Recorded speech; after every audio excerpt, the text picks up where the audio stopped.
Tout d'abord, la boîte verte, elle est démarrée avec un jeune couple d'ici, en fait, de la région.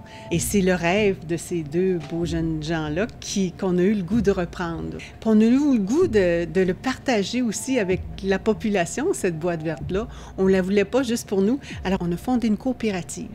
Bien sûr qu'on a démarré la boîte verte, on a pu l'opérer presque une année complète. Et est arrivé les événements du mois de juillet qui ont fait que la boîte verte s'est retrouvée prisonnière, je dirais, au cœur du séisme. Et puis, on n'avait pas accès à la maison, à la bâtisse. On a accusé une perte totale de tout le matériel à l'intérieur, ce qui fait qu'on s'est retrouvé devant une situation où on devait se demander, bien, qu'est-ce qu'on fait? Est-ce qu'on poursuit? Est-ce qu'on est capable de relever ce défi-là? Bien, pour moi, la boîte verte, elle était essentielle. Et j'ai dû voir ma vie sans la boîte verte. J'ai dû regarder, bien, et puis là, qu'est-ce que tu fais? Alors, c'était où je poursuis, où je me réoriente. J'aurais pu très bien quitter la région pour ne pas avoir à faire face à tout ça, mais je pense que le sourire, la flamme intérieure était trop forte. Je ne pouvais pas fermer la porte comme ça. Alors, j'ai appris à faire confiance. J'ai appris aussi à accepter le changement. Alors, ça n'a pas été une étape facile, bien sûr, pour personne, sauf qu'il y avait toujours cette flamme, ce désir de rester en vie.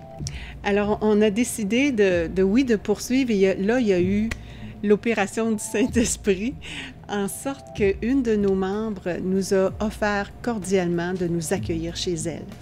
Alors, 2 pièces chez Lucille Cloutier qui se sont ouvertes, qui se sont réservées pour la boîte verte pendant 7 mois, plus de 7 mois. C'est vraiment incroyable. Et ça a été le oui.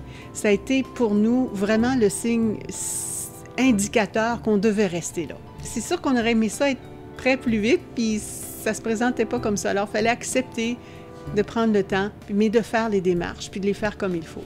Comme on n'est pas des gens d'affaires, pour la plupart, bien, on a fait du mieux qu'on pouvait, puis on s'est fait conseiller.